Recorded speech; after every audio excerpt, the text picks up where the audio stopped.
বিরাট কোহলিরা ফাইনালে পৌঁছে গিয়েছিল আগেই। রবিবার দ্বিতীয় কোয়ালিফায়ারে মুম্বাই ইন্ডিয়ান্সকে 5 উইকেটে হারিয়ে সেই টিকিট অর্জন করল প্রীতিচিন্তার ফ্রাঞ্চাইজি।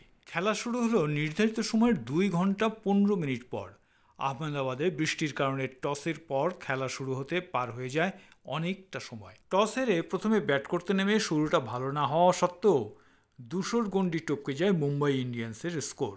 মাত্র 8 রানে স্টাইনিসের বলে আউট হন রোহিত শর্মা। 3 নম্বরে তিলক ভার্মা অবশ্য ভরসা জোগালেন দলকে। ওপেনার জনি বেয়ারস্টোর সঙ্গে গড়লেন 51 রানের জুটি। শুরু থেকে দারুণ আক্রমণাত্মক ব্যাট করেন তিলক। বেয়ারস্টো আর 38 রানের মাথায় ফিরে যাওয়ার পর সূর্যকুমারের সঙ্গে কাঁধে কাঁধ মিলিয়ে এগিয়ে নিয়ে গেলেন ইনিংস। চতুর্থ উইকেটের জুটিতে 72 রান যোগ করে মুম্বাই শিবিরে স্বস্তি ফেরান তিলক আর সূর্য। শেষ পর্যন্ত 26 বলে 44 রান করে ডাগ আউটে ফেরেন সূর্যকুমার। পরের ওভারেই আউট হন তিলক, তার সংগ্রহ 44। ডেথ ওভারে নামনধীর ও হার্দিক পান্ডিয়া চালিয়ে খেলে দলের স্কোর 200-র ওপরে নিয়ে যান।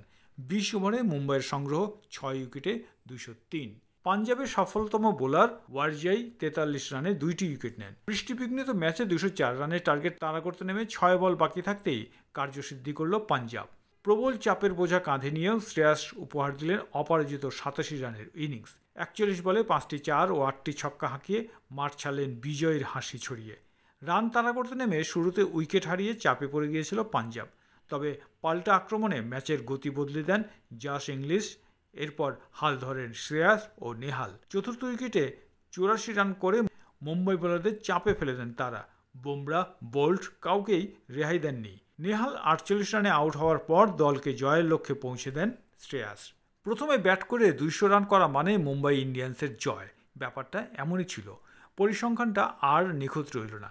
200 রান করে প্রথম 18 ম্যাচেই জেতা মুম্বাই দ্বিতীয় কোয়ালিফায়ারে 203 রান করেও হেরে গেল।